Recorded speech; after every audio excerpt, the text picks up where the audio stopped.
ನಿಜಕ್ಕೂ ಸರ್ಕಾರ ಏನು ಸಾಧನೆ ಮಾಡಿದೆ? ಜನರ ನಿರೀಕ್ಷೆಗಳಿಗೆ ತಕ್ಕಂತೆ ಈ ಸರ್ಕಾರ ಕೆಲಸ ಮಾಡಲಿಲ್ಲ ಅನ್ನುವಂಥ. ನೀವು ಸಿಗುವಂಥ ಅನುದಾನದಲ್ಲಿ ಬಹುತೇಕ ಸಿಂಹ ಪಾಲು ಗ್ಯಾರಂಟಿ ಯೋಜನೆಗಳಿಗೆ, ಮತ್ತಷ್ಟು ರಾಜ್ಯ ಸರ್ಕಾರಿ ನೌಕರರ ಸಂಬಳ, ಪಿಂಚಣಿ, ಇಷ್ಟಕ್ಕೆ ನಿಮ್ಮ ಅನುದಾನ ವಿನಿಯೋಗ ಆಗ್ತಾ ಇದೆ.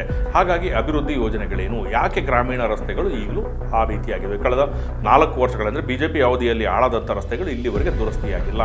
ರಾಷ್ಟ್ರೀಯ ಅಪರಾಧ ದಾಖಲೆಗಳ ಬ್ಯೂರೋ ಬಿಡುಗಡೆ ಮಾಡಿರುವಂತಹ ಲೆಕ್ಕಾಚಾರದ ಪ್ರಕಾರನೇ 5394 ರೈತರು ಆತ್ಮಹತ್ಯೆ ಮಾಡ್ಕೊಂಡಿದ್ದಾರೆ. ಹಾಗಾಗಿ ಸರ್ಕಾರದ ಆದ್ಯತೆ ಏನು? ಸರ್ಕಾರದಲ್ಲಿರುವವರಿಗೆ ಸಂಭ್ರಮ ಆದರೆ ಕಾರ್ಯಕರ್ತರಿಗೆ ಇದು ನಮ್ಮ ಸರ್ಕಾರವಾ, ಇದು ಯಾಕೆ ನಾವ್ಯಾಕೆ ಸಂಭ್ರಮ ಪಡಬೇಕು? ಗ್ಯಾರಂಟಿ ಯೋಜನೆಗಳು ಕೊಟ್ಟರೆ ತಪ್ಪೇನು? ಯಾಕೆ ನೋಡಿ, ಗ್ಯಾರಂಟಿ ಯೋಜನೆಗಳಲ್ಲಿ 1 ಪೈಸಾ ಕೂಡ ವೇಸ್ಟ್ ಆಗಲ್ಲ. ಪ್ರತಿನಿತ್ಯ ಬೆಂಗಳೂರಿನಂಥ ನಮ್ಮ ಮಹಾನಗರದಲ್ಲಿ GST ಸೋರಿಕೆ ಆಗ್ತಿದೆ. ಕಾಂಗ್ರೆಸ್ ಪ್ರತಿಪಕ್ಷ ಸ್ಥಾನದಲ್ಲಿದ್ದಂಥ ಸಮಯದಲ್ಲಿ ಬಿಜೆಪಿಯ ಹಗರಣಗಳು, ಅಕ್ರಮಗಳು ಮತ್ತು ಬಿಜೆಪಿ ಆಡಳಿತ ವೈಫಲ್ಯಗಳನ್ನು ಎಷ್ಟರ ಮಟ್ಟಿಗೆ ಎತ್ತಿ ತೋರಿಸ್ತಾ ಇತ್ತೋ, ಆ ಮೊನಚು ಈಗಿನ ಪ್ರತಿಪಕ್ಷ ಬಿಜೆಪಿಯಲ್ಲಿ ಇಲ್ಲ. ಸ್ಥಳೀಯ ಮಟ್ಟದಲ್ಲಿ ಶಾಸಕರು ಮತ್ತು ಕೆಲವು ನಾಯಕರುಗಳು ಯಾರಿಗೆ ಅಧಿಕಾರವನ್ನು ಕೊಟ್ಟರೆ ಅವರು ನನಗೆ ಎದುರಾಳಿ ಆಗ್ತಾರೆ ಅನ್ನುವಂಥ ಲೆಕ್ಕಾಚಾರ. ಹೀಗಾಗಿ ಇಲ್ಲಿ ಶಾಸಕರಿಗೆ ಆಲ್ರೆಡಿ ಶಾಸಕ ಸ್ಥಾನನೇ ಒಂದು ಅಧಿಕಾರ. ನೀವು ಬಂಗಾರಪ್ಪ ಅವರ ಅತ್ಯಂತ ಕಡಿಮೆ ಅವಧಿ ಅಂತ ಹೇಳಿದ್ರು ಕೂಡ ಆಶ್ರಯ, ಆರಾಧನಾ ಅನ್ನುವಂಥದ್ದು ಈಗಲೂ ಸಹಿತ ಹೇಳ್ತೀವಿ. ವೀರಪ್ಪ ಮೊಯ್ಲಿ ಅವರ ಸರ್ಕಾರದ CET ಈಗಲೂ ಸಹ ನೆನಪಲ್ಲಿ ಇಟ್ಕೊಳ್ತೀವಿ. ದೇವೇಗೌಡರ ಅವಧಿಯಲ್ಲಿ ಬಂದಂಥ IT ಪಾರ್ಕ್ ಬಗ್ಗೆ ನಾವು ಜನ ಗಮನಿಸ್ತೀವಿ. ಮೊದಲ ಅವಧಿಯ ಸಿದ್ದರಾಮಯ್ಯ ನೋಡಿದ್ರಲ್ಲ, ಆ ಅವಧಿಯಲ್ಲಿ ಜಾರಿಗೊಳಿಸಿದಂಥ ಯೋಜನೆಗಳನ್ನು ಗಮನಿಸಿದಾಗ ಈ ಅವಧಿಯಲ್ಲಿ ಅಷ್ಟೊಂದಿಲ್ವೇನೋ ಅನ್ನೋಂಥದ್ದು. ಜೊತೆಗೆ ಸಿದ್ದರಾಮಯ್ಯ ಅವ್ರ ಬಗ್ಗೆ ಒಂದು ದೊಡ್ಡ ನಿರೀಕ್ಷೆ ಇದೆ ಜನರಲ್ಲಿ. ನಮಸ್ಕಾರ, ವಾರ್ತಾ ಭಾರತೀಯ ವೀಕ್ಷಕರಿಗೆ politics.com ಕಾರ್ಯಕ್ರಮಕ್ಕೆ ಸ್ವಾಗತ. ನಾನು ಧರಣೇಶ್ ಪುಕ್ಕನಕೆರೆ. ರಾಜ್ಯದಲ್ಲಿ ಕಾಂಗ್ರೆಸ್ ಸರ್ಕಾರ ಬಂದು 3 ವರ್ಷ ಆಗಿದೆ. ಈ 3 ವರ್ಷದಲ್ಲಿ ನಾವೇನೋ ಬಹಳ ದೊಡ್ಡ ಸಾಧನೆ ಮಾಡಿದ್ದೀವಿ ಅಂತೇಳಿ ಸರ್ಕಾರ ತುಮಕೂರಿನಲ್ಲಿ ಒಂದು ಸಾಧನಾ ಸಮಾವೇಶವನ್ನು ಕೂಡ ಮಾಡಿದೆ. ನಿಜಕ್ಕೂ ಸರ್ಕಾರ ಏನು ಸಾಧನೆ ಮಾಡಿದೆ, ಯಾವ್ಯಾವ ವಿಷಯಗಳು ಚರ್ಚೆ ಆಗಿದ್ದಾವೆ, ಯಾವುದರಲ್ಲಿ ಇನ್ನೂ ಸಾಧನೆ ಮಾಡಬೇಕು, ಎಲ್ಲ ವಿಷಯಗಳ ಬಗ್ಗೆ 3 ವರ್ಷ ಆಗಿರೋದ್ರಿಂದ ಚರ್ಚೆ ಮಾಡಲಿಕ್ಕೆ ಇದು ಸರಿಯಾದ ಸಂದರ್ಭ. ಚರ್ಚೆ ಮಾಡಲಿಕ್ಕೆ ನಮ್ಮ ಜೊತೆಗೆ ಹಿರಿಯ ಪತ್ರಕರ್ತರಾದಂತಹ ನಟರಾಜ್ ಅವರಿದ್ದಾರೆ. ಅವ್ರ ಜೊತೆ ಚರ್ಚೆ ಮಾಡ್ತೀನಿ. ಅದಕ್ಕೂ ಮೊದಲು ನಾನು ನಿಮಗೆ ರಿಕ್ವೆಸ್ಟ್ ಮಾಡ್ತೀನಿ, ನೀವು ಇನ್ನೂ ವಾರ್ತಾ ಭಾರತಿಯನ್ನು ಸಬ್ಸ್ಕ್ರೈಬ್ ಮಾಡಿಲ್ಲ ಅಂದರೆ ದಯವಿಟ್ಟು ಸಬ್ಸ್ಕ್ರೈಬ್ ಮಾಡಿ, ಲೈಕ್ ಮಾಡಿ, ಶೇರ್ ಮಾಡಿ, ಬೆಲ್ ಬಟನನ್ನು ಪ್ರೆಸ್ ಮಾಡಿ. ಈಗ ನಟರಾಜ್ ಅವ್ರ ಜೊತೆಗಿನ ಮಾತುಕತೆಯನ್ನು ಶುರು ಮಾಡ್ತೀನಿ. ನಟರಾಜ್ ಅವರ ಕಾರ್ಯಕ್ರಮಕ್ಕೆ ಸ್ವಾಗತ. Thank you Dharanesh. ನಿಮ್ಗೇನು ಅನಿಸುತ್ತೆ, ಕರ್ನಾಟಕ ಸರ್ಕಾರದ ಈ 3 ವರ್ಷದ ಸಾಧನೆಗಳು ಎಷ್ಟು ಮಟ್ಟಿಗಿದ್ದಾವೆ ಅಂತ ಅನಿಸುತ್ತೆ ನಿಮಗೆ? ರಾಜ್ಯ ಸರ್ಕಾರ 3 ವರ್ಷ ಮುಗಿಸಿದೆ, 4ನೇ ವರ್ಷಕ್ಕೆ ಕಾಲಿಟ್ಟಿದೆ. ನಿನ್ನೆ ತುಮಕೂರಿನಲ್ಲಿ ಸಾಧನಾ ಸಮಾವೇಶ ಮಾಡಿದ್ದಾರೆ. ಒಂದಷ್ಟು ಜನ ಫಲಾನುಭವಿಗಳಿಗೆ ಹಕ್ಕುಪತ್ರ ಕೊಡುವಂಥದ್ದು ಒಂದು ಸರ್ಕಾರಿ ಕಾರ್ಯಕ್ರಮವಾಗಿ, ಅದು ಒಂದು ಅದ್ದೂರಿ ಕಾರ್ಯಕ್ರಮನೇ, ತುಂಬ ಯಶಸ್ವಿಯಾಗಿ ಮುಕ್ತಾಯಗೊಂಡು ಸುಮಾರು ಜನ ಬಂದಿದ್ದಾರೆ. ಅವರಿಗೆ ಫಲಾನುಭವಿಗಳಿಗೆ ಹಕ್ಕುಪತ್ರ ಈ ಥರದ್ದೆಲ್ಲನೂ ಕೊಟ್ಟಿದೆ. ಒಟ್ಟಾರೆ ಒಂದು ಸರ್ಕಾರದ 3 ವರ್ಷದ ಆಡಳಿತಾವಧಿಯನ್ನು ನೋಡಿದಂಥ ಸಮಯದಲ್ಲಿ ಹೇಗೆ ಕೆಲಸ ಮಾಡಬೇಕಿತ್ತು, ಈ ಸರ್ಕಾರದ ಬಗ್ಗೆ ಇದ್ದಂಥ ನಿರೀಕ್ಷೆಗಳೇನು, ಅಂದರೆ ಚುನಾವಣೆ ಸಮಯದಲ್ಲಿ ಹಿಂದೆ ಇದ್ದ ಸರ್ಕಾರದ ಜೊತೆ ಈ ಸರ್ಕಾರನ ಕಂಪೇರ್ ಮಾಡ್ಕೊಳ್ತಾ ಇದ್ರು. ಅಂದರೆ BJP ನೇತೃತ್ವದ ಸರ್ಕಾರ ಹೇಗಿತ್ತು, ಆ ಸರ್ಕಾರದ ವಿರುದ್ಧ ಕೇಳಿಬಂದಂಥ ಹಗರಣಗಳ ಆರೋಪಗಳು ಮತ್ತು ಅಭಿವೃದ್ಧಿ ಕಾರ್ಯಗಳು, ಈ ರೀತಿಯ ಹಲವಾರು ಸಮಸ್ಯೆಗಳು ಆ ಸರ್ಕಾರದ ವಿರುದ್ಧ ಜನ ಅಭಿಪ್ರಾಯ ಮೂಡೋದಕ್ಕೆ ಕಾರಣ ಆಗಿತ್ತು. ಹಾಗಾಗಿ ಈ ಸರ್ಕಾರದ ಬಗ್ಗೆ ಒಂದು ಭಾರೀ ಭರವಸೆಯನ್ನು ಇಟ್ಕೊಂಡು ಜನ ಅತ್ಯಧಿಕ ಸ್ಥಾನಗಳನ್ನ ಕೊಟ್ಟು ಆಯ್ಕೆ ಮಾಡಿದ್ರು. ಈ 3 ವರ್ಷದ ಅವಧಿಯಲ್ಲಿ ಒಂದು ಅವಲೋಕನ, ಒಂದು ಪಕ್ಷಿ ನೋಟ ನೋಡೋದಾದರೆ ಗ್ಯಾರಂಟಿ ಯೋಜನೆಗಳನ್ನ ಜಾರಿಗೊಳಿಸಿದ್ದಾರೆ. ಆಮೇಲೆ ಅತ್ಯಂತ ಮಹತ್ವದ್ದು ಅಂದರೆ ಒಳ ಮೀಸಲಾತಿ. ಈ 2 ಪ್ರಮುಖವಾದಂಥ ತೀರ್ಮಾನಗಳು. ಅದನ್ನು ಬಿಟ್ಟರೆ ಇನ್ನು ಈ ಸರ್ಕಾರದ ಸಾಧನೆ ಏನು ಅಂತ ಹೇಳಿದ್ರೆ ಅಂತಹ ಯಾವುದೂ ದೊಡ್ಡ ಸಾಧನೆಗಳು ಕಾಣಲ್ಲ. ಜನರ ನಿರೀಕ್ಷೆಗಳಿಗೆ ತಕ್ಕಂತೆ ಈ ಸರ್ಕಾರ ಕೆಲಸ ಮಾಡಲಿಲ್ಲ ಅನ್ನುವಂಥ ಇದು ವ್ಯಕ್ತ ಆಗುತ್ತೆ. ಏಕೆ ಅಂತ ಹೇಳಿದ್ರೆ ಗ್ರಾಮೀಣ ಪ್ರದೇಶದ ರಸ್ತೆಗಳು, ಬೆಂಗಳೂರಿನ ಸಮಸ್ಯೆ, ಕುಡಿಯುವ ನೀರಿನ ಸಮಸ್ಯೆ, ನೀರಾವರಿ ಯೋಜನೆಗಳು. ಪ್ರಮುಖವಾಗಿ ಈ ಸರ್ಕಾರ ಭರವಸೆ ಕೊಟ್ಟಿದ್ದು ಕೃಷ್ಣಾ ಮೇಲ್ದಂಡೆ ಯೋಜನೆಯ ಬಾಕಿ ಉಳಿದಿರುವಂಥ ಕಾಮಗಾರಿಗಳನ್ನ ಪೂರ್ಣಗೊಳಿಸ್ತೀವಿ ಅಂತ. ಈಗೇನು ಹೇಳ್ತಾ ಇದ್ದಾರೆ, ಸಬೂಬು ಹೇಳ್ತಾ ಇದ್ದಾರೆ. ಯಾಕೆಂದರೆ ಕೃಷ್ಣಾ ಮೇಲ್ದಂಡೆ ಯೋಜನೆಯ ತೀರ್ಪು ಗೆಜೆಟ್ನಲ್ಲಿ ಪ್ರಕಟ ಆಗಿಲ್ಲ, ಹಾಗಾಗಿ ನಾವು ಕಾಮಗಾರಿ ಮಾಡೋಕ್ಕಾಗ್ತಿಲ್ಲ ಅನ್ನೋದು. ಆ ಯೋಜನೆಗೆ ಎಷ್ಟು ಅನುದಾನವನ್ನು ತೆಗೆದಿಟ್ಟಿದ್ದಾರೆ ಯೋಜನೆಗಳಿಗೆ, ಅದು ನೋಡಿದಾಗ ದೊಡ್ಡ ನಿರಾಸೆ ಆಗುತ್ತೆ. ಹಾಗೆ ಭದ್ರಾ ಮೇಲ್ದಂಡೆ, ಬಯಲು ಸೀಮೆಯ ಜಿಲ್ಲೆಗಳಿಗೆ ಕುಡಿಯುವ ನೀರು ಮತ್ತು ನೀರಾವರಿ ಪೂರೈಸುವ ಯೋಜನೆ, ಕೇಂದ್ರ ಸರ್ಕಾರ ಅದನ್ನು ರಾಷ್ಟ್ರೀಯ ಯೋಜನೆ ಅಂತ ಘೋಷಣೆ ಮಾಡ್ತು, 5,000 ಕೋಟಿ ಕೊಡಲಿಲ್ಲ ಅನ್ನುವಂಥ ಸಬೂಬನ್ನು ಹೇಳ್ತಾರೆ. ಪ್ರತಿಯೊಂದಕ್ಕೂ ಹೀಗೆ ಮೇಕೆದಾಟು ಯೋಜನೆ, ಕಳಸಾ ಬಂಡೂರಿ ಯೋಜನೆಗೆ ನೋಡಿ, ಕಳಸಾ ಬಂಡೂರಿ ಯೋಜನೆ ಬಂದಾಗ ಎತ್ತಿನ ಹೊಳೆ, ಈ ಕಳಸಾ ಬಂಡೂರಿ ಯೋಜನೆ ಬಂದಂಥ ಸಮಯದಲ್ಲಿ ಕೇಂದ್ರ ಸರ್ಕಾರದ ಒಂದು ವನ್ಯಜೀವಿ ಮಂಡಳಿ ಮುಂದೆ ಒಂದು ಅಬ್ಜೆಕ್ಷನ್ ಫೈಲ್ ಮಾಡಬೇಕು. ಅದನ್ನು ಕೂಡ ಸರ್ಕಾರ ಮಾಡಿಲ್ಲ. ಹಾಗಾಗಿ ಕೇಂದ್ರ ಸರ್ಕಾರ ಆ ಪ್ರಸ್ತಾವನೆಯನ್ನು ತಿರಸ್ಕಾರ ಮಾಡಿದೆ. ಅಂದರೆ ರಾಜ್ಯ ಸರ್ಕಾರ ತಾನು ಯಾವ ಜವಾಬ್ದಾರಿಯನ್ನು ನಿಭಾಯಿಸಬೇಕು ಅದನ್ನು ಬಿಟ್ಟು ರಾಜಕೀಯವಾಗಿ, ಅಂದರೆ ಇಲ್ಲಿ ಹೆಂಗಾಗ್ತಾ ಇದ್ರೆ ಕರ್ನಾಟಕದ ಮಟ್ಟಿಗೆ ಕರ್ನಾಟಕದಲ್ಲಿ ಆಡಳಿತಾರೂಢ ಕಾಂಗ್ರೆಸ್ ಪಕ್ಷ ಏನಾಗಿದೆ ಅಂದರೆ ಆಡಳಿತ ಪಕ್ಷವೂ ಹೌದು ಪ್ರತಿಪಕ್ಷವೂ ಹೌದು ಅಂತ ಡಬಲ್ ರೋಲ್ ಮಾಡ್ತಾ ಇದೆ ಇಲ್ಲಿ. ಅಂದರೆ ಪ್ರತಿಯೊಂದು ವೈಫಲ್ಯಗಳಿಗೆ ಕೇಂದ್ರ ಸರ್ಕಾರ ಪ್ರತಿಪಕ್ಷವಾಗಿ ಕೆಲಸನೇ ಮಾಡ್ತಿಲ್ಲ. ಹಾಗಾಗಿ ಅದು ಕೂಡ ಹೌದು. ಪ್ರತಿಪಕ್ಷ ಎಷ್ಟು ಮಟ್ಟಿಗೆ ಅಂದರೆ ಕಾಂಗ್ರೆಸ್ ಪ್ರತಿಪಕ್ಷ ಸ್ಥಾನದಲ್ಲಿದ್ದಂಥ ಸಮಯದಲ್ಲಿ ಬಿಜೆಪಿಯ ಹಗರಣಗಳು, ಅಕ್ರಮಗಳು ಮತ್ತು ಬಿಜೆಪಿ ಆಡಳಿತ ವೈಫಲ್ಯಗಳನ್ನು ಎಷ್ಟರ ಮಟ್ಟಿಗೆ ಎತ್ತಿ ತೋರಿಸ್ತಾ ಇತ್ತೋ ಆ ಮೊನಚು ಈಗಿನ ಪ್ರತಿಪಕ್ಷ ಬಿಜೆಪಿಯಲ್ಲಿ ಇಲ್ಲ. ಅದರಲ್ಲಿರುವಂಥ ನಾಯಕತ್ವದ ಗೊಂದಲಗಳು, ಗಲಾಟೆಗಳು, ಹಲವಾರು ಕಾರಣಗಳಿಂದಾಗಿ ಬಿಜೆಪಿ ಒಂದು ಸಮರ್ಥ ಪ್ರತಿಪಕ್ಷವಾಗಿ, ಅಂದರೆ ಜನರ ಆಶೋತ್ತರಕ್ಕೆ ತಕ್ಕಂತೆ ಕೆಲಸ ಮಾಡುವ ಪ್ರತಿಪಕ್ಷವಾಗಿ ವಿಫಲ ಆಗಿದೆ. ಹಾಗಾಗಿ ಇಲ್ಲಿ ಡಬಲ್ ರೋಲ್ ಮಾಡ್ತಾ ಇದೆ ಕಾಂಗ್ರೆಸ್ ಪಕ್ಷ. ರೂಲಿಂಗ್ ಹೌದು, ಆಡಳಿತ ಪಕ್ಷ ಹೌದು. ನೀವು ಆಡಳಿತ ಪಕ್ಷವಾಗಿ ಅನುದಾನ ಬಿಡುಗಡೆ ಆಗಿಲ್ಲ, ಮತ್ತೊಂದಾಗಿಲ್ಲ ಅಂತ ಅದೇ ಕೇಂದ್ರ ಸರ್ಕಾರದ ವಿರುದ್ಧ ಧರಣಿ ಕೂರುತ್ತೆ. ಮತ್ತೊಂದು ಕಡೆ ನಾವು GST ಸಂಗ್ರಹಣದಲ್ಲಿ ಆಕ್ಚುಲಿ ನೋಡಿ, ಅಲ್ಲ ನಾನು ಹೇಳಿದ್ದು ತಪ್ಪಲ್ಲ, ಕೇಂದ್ರ ಸರ್ಕಾರದ ತಪ್ಪಿದೆ, ವೈಫಲ್ಯ ಇದೆ, ಕೇಂದ್ರ ಸರ್ಕಾರ ಮಲತಾಯಿ ಧೋರಣೆ ಮಾಡ್ತಾ ಇದೆ, ಆ ಕೇಂದ್ರ ಸರ್ಕಾರದ ನಿಯಮವೇ ಸರಿ ಇಲ್ಲ, ಏನು 16ನೇ ಹಣಕಾಸು ಆಯೋಗದ ಶಿಫಾರಸು ಅಂತ ಇಟ್ಕೊಂಡು ಮಾಡ್ತಾರೆ, ಅದೆಲ್ಲ ಸರಿ. ಆದರೆ ನಾನು ಹೇಳುವಂಥದ್ದು ರಾಜ್ಯ ಸರ್ಕಾರವಾಗಿ ಹೇಗೆ ನಿಭಾಯಿಸಬೇಕಾಗಿತ್ತು ಅಂದರೆ, ಹೌದು ಸಂಪೂರ್ಣ ಕೇಂದ್ರ ಸರ್ಕಾರದ ಅನುದಾನ ಅಲ್ಲ, ರಾಜ್ಯ ಸರ್ಕಾರದ ಅನುದಾನ. ನೀವು ಸಿಗುವಂಥ ಅನುದಾನದಲ್ಲಿ ಬಹುತೇಕ ಸಿಂಹ ಪಾಲು ಗ್ಯಾರಂಟಿ ಯೋಜನೆಗಳಿಗೆ, ಮತ್ತಷ್ಟು ರಾಜ್ಯ ಸರ್ಕಾರಿ ನೌಕರರ ಸಂಬಳ, ಪಿಂಚಣಿ, ಇಷ್ಟಕ್ಕೆ ನಿಮ್ಮ ಅನುದಾನ ವಿನಿಯೋಗ ಆಗ್ತಾ ಇದೆ. ಹಾಗಾಗಿ ಅಭಿವೃದ್ಧಿ ಯೋಜನೆಗಳೇನು, ಯಾಕೆ ಗ್ರಾಮೀಣ ರಸ್ತೆಗಳು ಈಗಲೂ ಆ ರೀತಿಯಾಗಿವೆ? ಕಳೆದ 4 ವರ್ಷಗಳಂದರೆ ಬಿಜೆಪಿ ಅವಧಿಯಲ್ಲಿ ಹಾಳಾದಂಥ ರಸ್ತೆಗಳು ಇಲ್ಲಿವರೆಗೆ ದುರಸ್ತಿಯಾಗಿಲ್ಲ. ಬೆಂಗಳೂರಿನ ರಸ್ತೆಗಳು, ಗಲ್ಲಿಗಳು ಯಾಕೆ ಹೀಗಾಗಿದ್ದಾವೆ? ಇದನ್ನು ಇಟ್ಕೊಂಡು ಬಂದರೆ ಆಮೇಲೆ ನೀರಾವರಿ ಯೋಜನೆಗಳು ಎಲ್ಲಿ ಬಂದಿದೆಯೋ ಅಲ್ಲಿಯೇ ನಿಂತಿದೆ. ಎತ್ತಿನ ಹೊಳೆ ಯೋಜನೆ ಸ್ವಲ್ಪ ಮಟ್ಟಿನ ಪ್ರಗತಿ ಸಾಧಿಸಿದ್ದನ್ನು ಬಿಟ್ಟರೆ ಮತ್ತೆ ಆಗಿಲ್ಲ. ಹಾಗೆ ಕೋಲಾರ ಜಿಲ್ಲೆಯ ಭಾಗಗಳಿಗೆ ಕುಡಿಯುವ ನೀರು, ಇದು ಕೆರೆ ತುಂಬಿಸುವಂಥ ಯೋಜನೆ, ಬೆಂಗಳೂರಿನ ಕೊಳಚೆ ನೀರನ್ನು ಸಂಸ್ಕರಣೆ ಮಾಡಿ ತುಂಬಿಸ್ತೀವಿ ಅಂತ ಮಾಡಿದಂಥ ಯೋಜನೆ ಈಗ ದೊಡ್ಡ ವಿವಾದಕ್ಕೆ ಕಾರಣ ಆಗಿದೆ. ಇದನ್ನು ಹೊರತುಪಡಿಸಿ ರಾಜ್ಯ ಸರ್ಕಾರದ ವಿರುದ್ಧ ಕೇಳಿಬರ್ತಾ ಇರುವಂಥ ಅಕ್ರಮಗಳ ಆರೋಪಗಳು, ಗುತ್ತಿಗೆದಾರರ ಸಂಘ ಏನು ಅಂತಂದರೆ, ಈ ರಾಜ್ಯ ಸರ್ಕಾರ ಕಾಂಗ್ರೆಸ್ ಪಕ್ಷ ಬಿಜೆಪಿ ವಿರುದ್ಧ ಮಾಡಿದಂಥ ಆರೋಪ 40% ಕಮಿಷನ್ ಅನ್ನುವಂಥದ್ದು. ಈ ಸರ್ಕಾರದ ವಿರುದ್ಧವೂ ಇಂಥದೇ ಆರೋಪ ಮಾಡ್ತಾ ಇದ್ದಾರೆ. ಹೀಗಾಗಿ ಕಾಂಗ್ರೆಸ್ನವ್ರು ಹೇಳ್ತಾರೆ ತಲಾ ಆದಾಯದಲ್ಲಿ ಇಡೀ ದೇಶದಲ್ಲೇ ನಂಬರ್ 2 ಕರ್ನಾಟಕ. ಆ ಲೆಕ್ಕಾಚಾರ ಬೇರೆ ಅಲ್ಲಲ್ಲ, GST ಸಂಗ್ರಹದಲ್ಲಿ ಇಡೀ ದೇಶದಲ್ಲಿ ಕರ್ನಾಟಕ ನಂಬರ್ 2. ಮತ್ತು ಫಸಲ್ ಬಿಮಾ ಯೋಜನೆಯನ್ನು ಸರಿಯಾಗಿ ಅನುಷ್ಠಾನಗೊಳಿಸಿರುವಂಥ ರಾಜ್ಯಗಳ ಪೈಕಿ ನಂಬರ್ 2.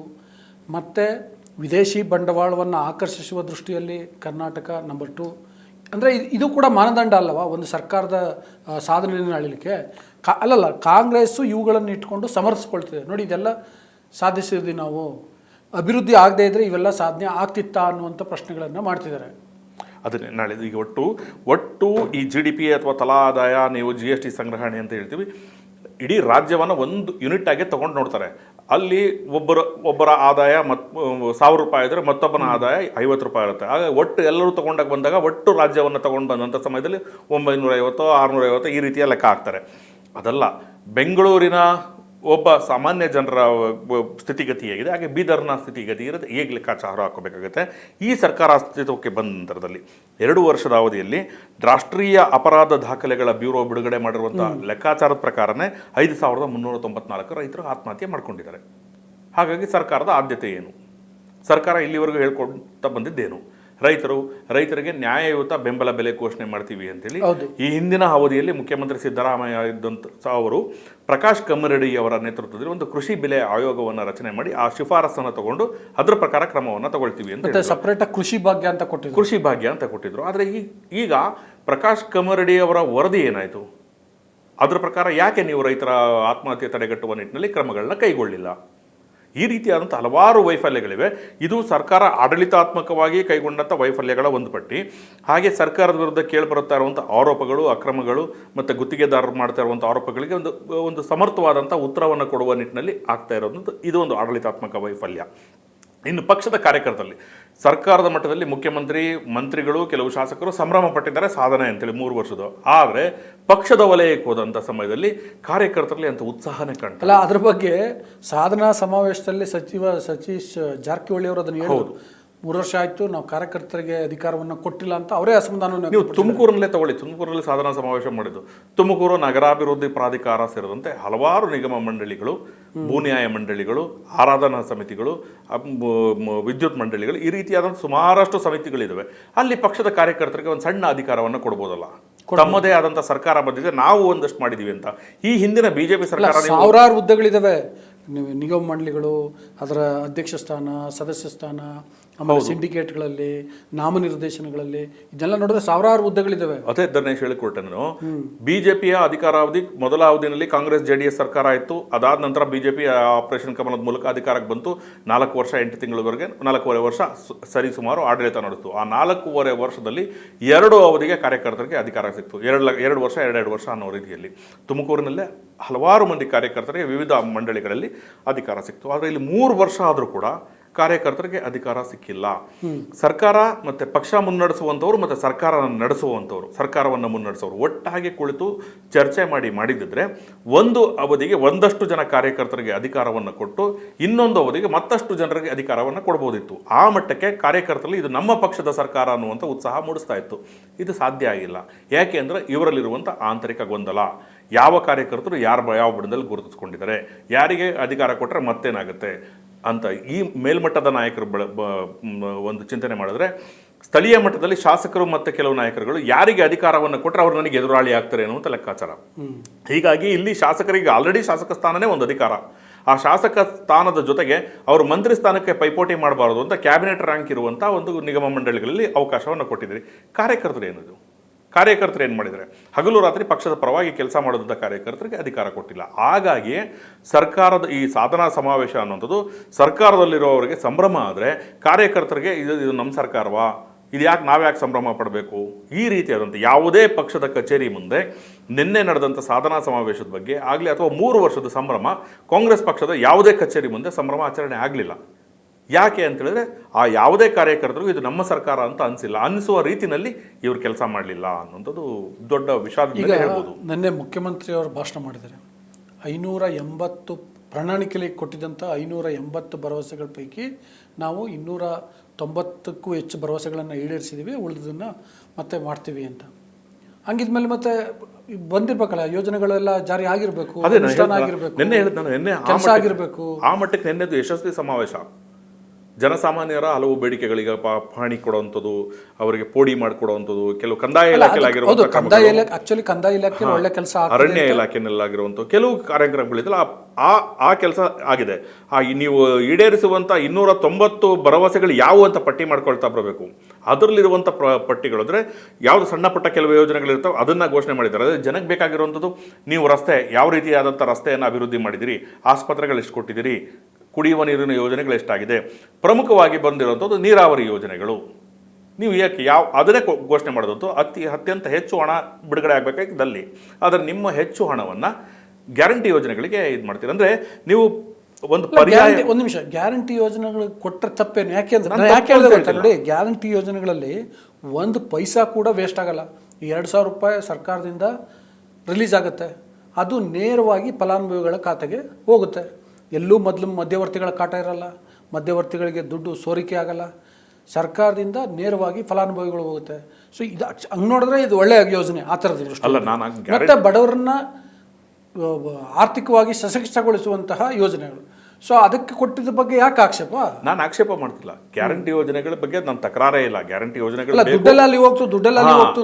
ನಾನು ಹೇಳ್ತಿರೋದು, ನೀವು ಗ್ಯಾರಂಟಿ ಯೋಜನೆಗಳಿಗೆ ಇಷ್ಟು ಹಣ ಖರ್ಚಾಗುತ್ತೆ ಅಂತ ನಿಮಗೆ ಲೆಕ್ಕ ಇತ್ತು, ಇಷ್ಟು ಜನ ಕರ್ನಾಟಕದ ಪ್ರಜೆಗಳು ಇಷ್ಟು, ಇದರಲ್ಲಿ ಫಲಾನುಭವಿಗಳು ಇಷ್ಟು ಅಂತ, ಅವರಿಗೆ ಇಷ್ಟು ಮೊತ್ತ ಖರ್ಚಾಗುತ್ತೆ ಅಂತ, ಹಾಗೆ ಸರ್ಕಾರಿ ನೌಕರರಿಗೆ ಇಷ್ಟು ಅಂತ ಕೊಟ್ಟಾಗುತ್ತೆ.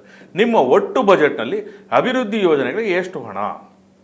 ಹಾಗಾಗಿ ನೀವು ಇಷ್ಟು ಹಣ ಖರ್ಚಾಗಬೇಕಾದ್ರೆ ಅಭಿವೃದ್ಧಿ ಯೋಜನೆಗಳಿಗೆ ನಮಗೆ ಹಣ ಬೇಕು ಅಂತಂದಾಗ ಪರ್ಯಾಯ ಆರ್ಥಿಕ ಮೂಲಗಳನ್ನ ಹುಡುಕೊಳ್ಬೇಕಾಗತ್ತೆ ಸಂಪನ್ಮೂಲ ಸಂಗ್ರಹಣೆಯಲ್ಲಿ.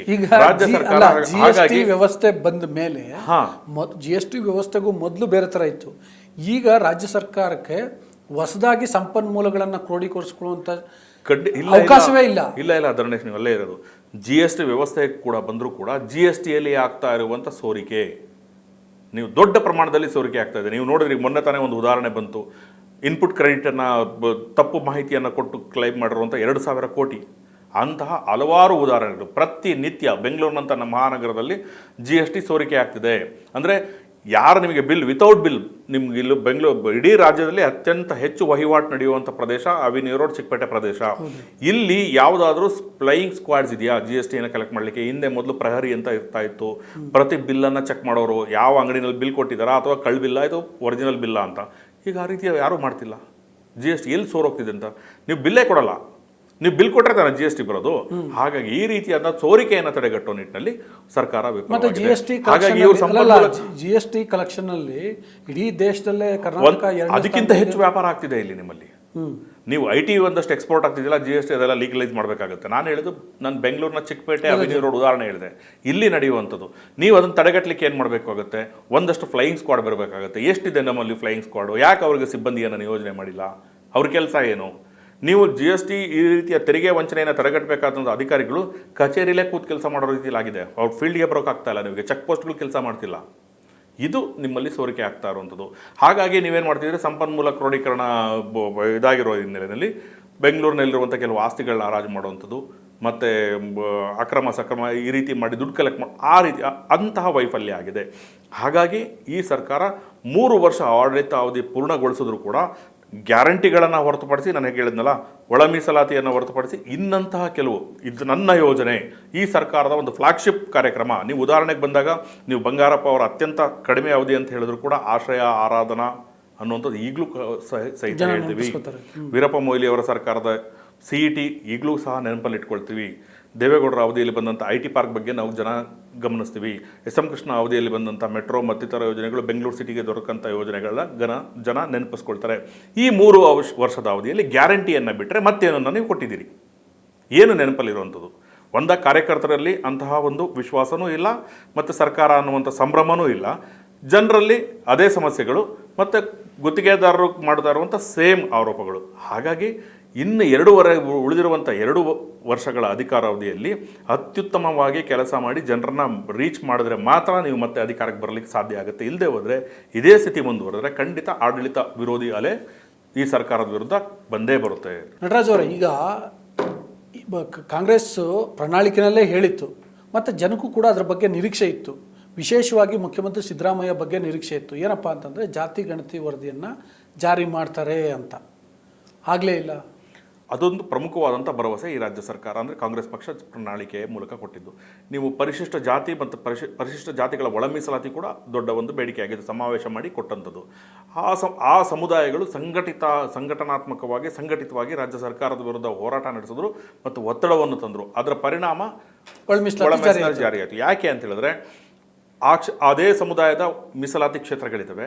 ಹಾಗೆ ಅನೇಕ ಕ್ಷೇತ್ರಗಳಲ್ಲಿ ಆ ಸಮುದಾಯದ ಮತದಾರರು ನಿರ್ಣಾಯಕರಾಗ್ತಾರೆ. ಇಲ್ಲಿ ಇತರೆ ಹಿಂದುಳಿದ ವರ್ಗಗಳ ಸ್ಥಿತಿ ಹೇಗಾಗಿದೆ ಅಂದರೆ ರಾಜ್ಯದಲ್ಲಿ ಅತ್ಯಂತ ಹೆಚ್ಚು ಜನಸಂಖ್ಯೆ ಅವರಿರುವಂಥದ್ದು, ಆದರೆ ಯಾವುದೇ ಒಂದು ಸಮುದಾಯ ಅಲ್ಲ.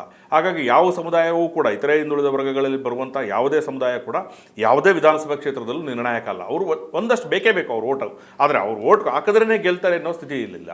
ಹಾಗಾಗಿ ಮತ್ತು ಇವರಲ್ಲಿರುವಂಥ ಸಂಘಟನೆಯ ಕೊರತೆ, ಆ ಕಾರಣದಿಂದಾಗಿ ಈ ಸಮೀಕ್ಷೆ ವರದಿ ಜೊತೆ ರಾಜ್ಯ ಸರ್ಕಾರ ಆಟ ಆಡ್ತಾ ಇದೆ. ಇನ್ನು ಈ ಸಮೀಕ್ಷೆ ವರದಿ ಬರಲೇಬಾರ್ದು ಅನ್ನುವಂಥ ರೀತಿಯಲ್ಲಿ ಇರುವಂಥ ಸಮುದಾಯಗಳಿದಾವಲ್ಲ ಅತ್ಯಂತ ಪ್ರಬಲವಾಗಿವೆ. ರಾಜಕೀಯವಾಗಿ ಮತ್ತು ಆರ್ಥಿಕವಾಗಿ ಅವರು ಸಾಕಷ್ಟು ಪ್ರಬಲರಾಗಿದ್ದಾರೆ. ಹಾಗಾಗಿ ಸರ್ಕಾರದ ಮೇಲೆ ಒತ್ತಡವನ್ನು ಇರ್ತಾರೆ ಮತ್ತು ಕೆಲವು ವಿಧಾನಸಭಾ ಕ್ಷೇತ್ರಗಳಲ್ಲಿ ಅವರು ನಿರ್ಣಾಯಕ ಮತ್ತು ಫೈನಲ್ ಕೂಡ. ಈ ಹಿನ್ನೆಲೆಯಲ್ಲಿ ಈ ಒಳ ಮೀಸಲಾತಿ ಆರ್ಥಿಕ ಸಮೀಕ್ಷೆ ಅನ್ನುವಂಥದ್ದು, ಶೈಕ್ಷಣಿಕ ಆರ್ಥಿಕ ಸಮೀಕ್ಷೆ ಅನ್ನುವಂಥದ್ದು ಒಂದು ರೀತಿಯಲ್ಲಿ ಕಣ್ಣೊರೆಸುವ ತಂತ್ರ, ರಾಜಕೀಯ ಕಾರಣಕ್ಕೆ ಬಳಕೆ ಆಗುವಂಥ ತಂತ್ರ ಆಗಿದೆ ಅನ್ನುವಂಥದ್ದು. ಈಗ ಪ್ರತಿಪಕ್ಷಗಳು ಆರೋಪ ಮಾಡುವಂಥದ್ದು ಮುಖ್ಯಮಂತ್ರಿ ಸಿದ್ದರಾಮಯ್ಯ ಅವರ ಕುರ್ಚಿಗೆ ಕಂಟಕ ಬಂದಂಥ ಸಮಯದಲ್ಲಿ ಒಳ ಮೀಸಲಾತಿ ವಿಚಾರ ಬರುತ್ತೆ ಅಂತ. ಆಗ ಅವ್ರು ಹೇಳೋದು ನೋಡಿದಾಗ ಮತ್ತು ಈಗ ನಡೀತಾ ಇರುವಂಥ ವಿದ್ಯಮಾನಗಳು ಗಮನಿಸಿದಾಗ ಅದು ಹೌದೇನೋ ಅನಿಸುತ್ತೆ. ಅಂದರೆ ಸರ್ಕಾರಕ್ಕೆ ಅಂತ ಬದ್ಧತೆ ಇದ್ದರೆ ಈ 3 ವರ್ಷದ ಅವಧಿಯಲ್ಲಿ ವರದಿಯನ್ನು ಸ್ವೀಕಾರ ಮಾಡಿ ವರದಿಯನ್ನು ಜಾರಿಗೊಳಿಸುವ ನಿಟ್ಟಿನಲ್ಲಿ ಪ್ರಯತ್ನ ಮಾಡಿಸ್ಬೇಕಿತ್ತು. ಹಾಗಾಗಿ ಅಂಥದ್ದೇನಾದರೂ ಮಾಡಿದರೆ ಈ ಸರ್ಕಾರದ ಹೆಸರು ಉಳಿಯುವಂಥ ಕೆಲಸ ಈ ಸರ್ಕಾರ ಮಾಡಿದ್ದು ಅನ್ನುವಂಥ ಇದಾಗ್ತಿತ್ತು. ಹೀಗೆ ದೊರೆತಂಥ ಅವಕಾಶವನ್ನು, ಹಲವಾರು ಅವಕಾಶಗಳಿವೆ, ಆ ಅವಕಾಶಗಳನ್ನು ಸಮರ್ಪಕವಾಗಿ ಬಳಕೆ ಮಾಡಿಕೊಂಡು ಇದು ತಮ್ಮ ಸರ್ಕಾರ ಅಂತ ಜನರಲ್ಲಿ ಹೇಳೋ ನಿಟ್ಟಿನಲ್ಲಿ ಇದು ವಿಫಲ ಆಗಿದೆ. ಮತ್ತು ಕಾರ್ಯಕರ್ತರಲ್ಲಿ ಇದು ನಮ್ಮ ಸರ್ಕಾರ ಅನ್ನೋಂಥ ವಿಶ್ವಾಸ ಮೂಡೋದ್ರಲ್ಲಿ ವಿಫಲ ಆಗಿದೆ. ಹಾಗೆ ಇನ್ನು ಉಳಿದಿರುವಂಥ 2 ವರ್ಷದಲ್ಲಿ ಇವರಿಗೆ ಒಂದು ರೀತಿಯಲ್ಲಿ ಒಂದು ಅಗ್ನಿ ಪರೀಕ್ಷೆ ಅಂತಲೇ ಹೇಳ್ಬೋದು. ಹಾಗಾಗಿ ದೃಢವಾದ ಹೆಜ್ಜೆಗಳನ್ನು ಇಟ್ಟರೆ ಅನುಕೂಲ ಆಗುತ್ತೆ. ಅದರ್ವೈಸ್ ಕಾಂಗ್ರೆಸ್ ಪಕ್ಷಕ್ಕೆ ಈ ಸರ್ಕಾರ ಮಾಡಲಿಕ್ಕೆ ಸಾಧ್ಯ ಇಲ್ಲ ಏನೋ ಅನಿಸುತ್ತೆ. ಅಂದರೆ ಇಷ್ಟೆಲ್ಲ ನೀವು ಹೇಳಿದ್ರಲ್ಲ, ಯಾಕಾಗಿಲ್ಲ ಅಂದರೆ ಮುಖ್ಯಮಂತ್ರಿ ಆದವರು ಪರಿಣಾಮಕಾರಿಯಾಗಿ ಕೆಲಸ ಮಾಡ್ತಿಲ್ವೇನೋ ಅಂತ ಅನಿಸುತ್ತೆ. ಅದಕ್ಕೆ ಕಾಂಗ್ರೆಸ್ ಹೈಕಮಾಂಡ್ ಈ ಸಲ ಅವ್ರಿಗೆ ಫ್ರೀ ಕೊಟ್ಟಿಲ್ವಾ, ಫ್ರೀ ಹ್ಯಾಂಡ್ ಇಲ್ವಾ, ಅದರಿಂದಾಗಿ ಇಷ್ಟೆಲ್ಲ ಸಮಸ್ಯೆ ಆಗ್ತಿದೆಯಾ? ಈ ಮೊದಲ ಅವಧಿಯಲ್ಲಿ ಸಿದ್ದರಾಮಯ್ಯ ಅವರು ಇದು ಎರಡನೇ ಅವಧಿಯಲ್ಲಿ ಮುಖ್ಯಮಂತ್ರಿ ಆಗಿರೋದು. ಮೊದಲ ಅವಧಿಗೆ ಪಕ್ಷದ ನಾಯಕರುಗಳು ಒಪ್ಕೊಳ್ತಾರೆ, ಸ್ವತಃ ಅವರು ಸುತ್ತಮುತ್ತ ಇರೋರು ಒಪ್ಕೊಳ್ತಾರೆ. ಮೊದಲ ಅವಧಿಯ ಸಿದ್ದರಾಮಯ್ಯನೇ ಬೇರೆ, ಈ ಅವಧಿಯ ಸಿದ್ದರಾಮಯ್ಯನೇ ಬೇರೆ ಅಂತ. ಎರಡೂ ಕೂಡ ಹೌದು. ಅಂದರೆ ಹೈಕಮಾಂಡ್ನ ಒತ್ತಡವೂ ಕೂಡ ಹೌದು. ಮತ್ತು ಸಿದ್ದರಾಮಯ್ಯ ಅವರಿಗೆ ಏನಾಗಿದೆ ಅಂದರೆ, ಯಾವುದೇ ನಾಯಕನಿಗೆ ನಾನು ಮತ್ತೊಮ್ಮೆ ಅಧಿಕಾರ ಹಿಡಿಬೇಕು ಅನ್ನುವಂಥ ಒಂದು ಉತ್ಸಾಹ ಛಲ ಇರಬೇಕು. ಈಗ ಆಲ್ರೆಡಿ ಸಿದ್ದರಾಮಯ್ಯ ಅವರು ಹೇಳಿದರೆ ಇದು ನನ್ನ ಕೊನೆ ಚುನಾವಣೆ, ಮತ್ತೆ ನಾನು ಸ್ಪರ್ಧೆ ಮಾಡಲ್ಲ ಅನ್ನೋ ರೀತಿಯಲ್ಲಿ. ಹಾಗಾಗಿ ಯುದ್ಧ ಸಮಯದಲ್ಲಿ ನೀವು ಆಲ್ರೆಡಿ ಯುದ್ಧಕ್ಕಿಂತ ಮೊದಲೇ ಶಸ್ತ್ರತ್ಯಾಗ ಮಾಡಿದ್ದೀರಿ. ಹಾಗಿರುವಂಥ ಸಮಯದಲ್ಲಿ ನಿಮಗೆ ಯಾವುದಿರುತ್ತೆ, ಇರುವಂಥ ವ್ಯವಸ್ಥೆಯನ್ನು ಮುನ್ನಡೆಸ್ಕೊಂಡು ಹೋಗುವಂಥ ಸ್ಥಿತಿ. ಹಾಗಾಗಿಯೇ ಕೂಡ ಸಿದ್ದರಾಮಯ್ಯ ಅವರು ಅಷ್ಟು ನಿರೀಕ್ಷಿತ ಪ್ರಮಾಣದಲ್ಲಿ ಕೆಲಸ ಮಾಡಿಲ್ಲ. ಇನ್ನು ಇದಕ್ಕಿಂತ ಹೆಚ್ಚಾಗಿ ಏನಾಗಿದೆ ಅಂದರೆ, ಕೆಲಸ ಮಾಡ್ತಿದ್ದಾರೆ. ಜನರಲ್ ಏನು ಅಂತ ಹೇಳಿದ್ರೆ, ಮೊದಲ ಅವಧಿಯ ಸಿದ್ದರಾಮಯ್ಯ ನೋಡಿದ್ರಲ್ಲ, ಆ ಅವಧಿಯಲ್ಲಿ ಜಾರಿಗೊಳಿಸಿದಂಥ ಯೋಜನೆಗಳನ್ನು ಗಮನಿಸಿದಾಗ ಈ ಅವಧಿಯಲ್ಲಿ ಅಷ್ಟೊಂದು ಇಲ್ವೇನೋ ಅನ್ನುವಂಥದ್ದು. ಜೊತೆಗೆ ಸಿದ್ದರಾಮಯ್ಯ ಅವ್ರ ಬಗ್ಗೆ ಒಂದು ದೊಡ್ಡ ನಿರೀಕ್ಷೆ ಇದೆ ಜನರಲ್ಲಿ. ಇವರು ಹಿಂದುಳಿದ ವರ್ಗಗಳ ಒಬ್ಬ ಸಮರ್ಥ ನಾಯಕ, ಶೋಷಿತರ ಪರವಾಗಿ ಕಾಳಜಿ ಇರುವಂಥವರು. ಇವರು ಮುಖ್ಯಮಂತ್ರಿ ಆದರೆ ಇಂತಹ ಕೆಲಸಗಳನ್ನ ಮಾಡ್ತಾರೆ. ಪ್ರತಿಪಕ್ಷ ನಾಯಕರಾಗಿ BJP ವಿರುದ್ಧ ಈ ರೀತಿಯಾದಂಥ ಹೋರಾಟ ಮಾಡಿದವರಲ್ಲಿ ಇಂತಹ ಯೋಜನೆಗಳಿವೆ ಅಂತ ಒಂದು ನಿರೀಕ್ಷೆ ಇದೆಯಲ್ಲ, ಆ ನಿರೀಕ್ಷೆ ಸಿದ್ದರಾಮಯ್ಯ ಅವರನ್ನ ಒಂದು ಪರ್ವತದ ರೀತಿಯಲ್ಲಿ ಕಾಣಿಸ್ತಾ ಇದೆ. ಅಷ್ಟು ದೊಡ್ಡ ನಾಯಕ. ಯಾವಾಗ ಅವರು ಬೇರೆ ಬೇರೆ ಕಾರಣಗಳಿಗಾಗಿ ಕೆಲವು ಯೋಜನೆಗಳು ಈಡೇರ್ತಾ ಇಲ್ಲ, ಕೆಲವು ಕಾರ್ಯಕ್ರಮಗಳ ಅನುಷ್ಠಾನ ಆಗ್ತಾ ಇಲ್ಲ, ಆಗ ನೋಡಿದಾಗ ಅಯ್ಯೋ ಈ ಸಿದ್ದರಾಮಯ್ಯ ಮೊದಲ ಥರ ಇಲ್ವೇನೋ, ಅವ್ರ ಹೈಕಮಾಂಡ್ ಕೈಕಟ್ಟು ಹಾಕಿದೆಯೇನೋ, ಇಂತಹದೆಲ್ಲ ಚರ್ಚೆಗಳು ನಡೆಯುತ್ತೆ. ಕೆಲವು ಯೋಜನೆಗಳು ಕೆಲಸ ಜಾರಿ ಬಂದಿದ್ದಾವೆ, ಆದರೆ ಅವರ ಮೇಲೆ ಇಟ್ಟಿರುವಂಥ ನಿರೀಕ್ಷೆ ಇನ್ನೂ ದೊಡ್ಡದಾಗಿದೆ. ಹಾಗಾಗಿ ಸಿದ್ದರಾಮಯ್ಯ ಇನ್ನೂ ಮನುಚಾಗಿಲ್ಲ, ಅವರು ಸರಿಯಾಗಿ ಕೆಲಸ ಮಾಡ್ತಿಲ್ಲ, ಈ ರೀತಿಯಾದಂಥ ವ್ಯಾಖ್ಯಾನಗಳು ಕೇಳಿಬರ್ತಾ ಇದೆ. ಸಿದ್ದರಾಮಯ್ಯ ಮುಖ್ಯಮಂತ್ರಿಯಾಗಿ ಒಳ್ಳೆ ಆಡಳಿತವನ್ನೇ ಕೊಡ್ತಿದ್ದಾರೆ. ನೀವು ಅವರ ಇಲಾಖೆಗೆ ಸಂಬಂಧಪಟ್ಟಂಥ ಯಾವುದೇ ಅಕ್ರಮಗಳ ಆರೋಪ ಕೇಳಿಬರ್ತಿಲ್ಲ. ಮುಡಾ ಬಗ್ಗೆ ಕೇಳಿದಂಥ ಆರೋಪವನ್ನು ಬಿಟ್ಟರೆ ಬೇರೆ ಏನೂ ಇಲ್ಲ. ಮಂತ್ರಿಗಳಿಗೆ ಸಂಪೂರ್ಣ ಸ್ವಾತಂತ್ರ್ಯ ಕೊಟ್ಟಿದ್ದಾರೆ ಅನ್ನೋಂಥದ್ದೇ. ಆದರೆ ನೀವು ಈ ಗುತ್ತಿಗೆದಾರರು ಮಾಡಿದಂಥ ಆರೋಪಗಳು ಮತ್ತು ಈ ನೇಮಕಾತಿ ಇಂತಹ ವಿಷಯದಲ್ಲಿ ಒಂದು ದೃಢವಾದಂಥ ನಿಲುವನ್ನು ತಗೊಳ್ಬೋದಾಗತ್ತೆ. ಓಕೆ, ಥ್ಯಾಂಕ್ ಯು ನಟರಾಜ್ ಅವರು. Thank you. ವೀಕ್ಷಕರೇ, ಇಷ್ಟೊತ್ತು ನೋಡಿದರೆ ಸರ್ಕಾರದ ಸಾಧನೆ ಬಗ್ಗೆ ನಟರಾಜ್ ಅವರು ಬೆಳಕು ಚೆಲ್ಲಿದ್ದಾರೆ. ವಿಡಿಯೋ ನಿಮಗೆ ಇಷ್ಟ ಆಗುತ್ತೆ ಅಂತ ನಾನು ಭಾವಿಸಿದ್ದೀನಿ. ಅದರಿಂದಾಗಿ ಮತ್ತೊಮ್ಮೆ ರಿಕ್ವೆಸ್ಟ್ ಮಾಡ್ತಿದ್ದೀನಿ, ನೀವಿನ್ನು ವಾರ್ತಾಭಾರತಿಯನ್ನು ಸಬ್ಸ್ಕ್ರೈಬ್ ಮಾಡಿಲ್ಲ ಅಂದರೆ ದಯವಿಟ್ಟು ಸಬ್ಸ್ಕ್ರೈಬ್ ಮಾಡಿ, ಲೈಕ್ ಮಾಡಿ, ಶೇರ್ ಮಾಡಿ, ಬೆಲ್ ಬಟನನ್ನು ಪ್ರೆಸ್ ಮಾಡಿ. Thank you. ನಮ್ಮ ಕಾರ್ಯಕ್ರಮಗಳನ್ನು ನೀವು ನೋಡ್ತಾ ಇದ್ರೆ ನಮ್ಮ ಚಾನೆಲ್ ಅನ್ನ ಸಬ್ಸ್ಕ್ರೈಬ್ ಮಾಡಿ, ಪಕ್ಕದ ಬೆಲ್ ಐಕಾನ್ ಒತ್ತಿ ನಮ್ಮನ್ನ ಬೆಂಬಲಿಸಿ. ಹಾಗೆ ನಮ್ಮ ಕಾರ್ಯಕ್ರಮಗಳನ್ನ ಲೈಕ್ ಮಾಡಿ, ಕಮೆಂಟ್ ಮಾಡಿ, ಅದನ್ನ ಬೇರೆಯವರಿಗೂ ವಾಟ್ಸ್ಆಪ್ ಮೂಲಕ ಶೇರ್ ಮಾಡಿ. ನೀವು ಹೀಗೆ ಮಾಡಿದಾಗ ನಮ್ಮ ಚಾನೆಲ್ ಇನ್ನಷ್ಟು ಮತ್ತಷ್ಟು ಜನರಿಗೆ ತಲುಪಲು ನೀವು ನಮ್ಮೊಂದಿಗೆ ಸಹಕರಿಸಿದ ಹಾಗಾಗುತ್ತೆ. ಇದು ನೀವು ಯಾವುದೇ ಖರ್ಚಿಲ್ಲದೆ ಕೆಲವೇ ಸೆಕೆಂಡುಗಳಲ್ಲಿ ನೀಡಬಹುದಾದ ಸಹಕಾರ. ಧನ್ಯವಾದಗಳು.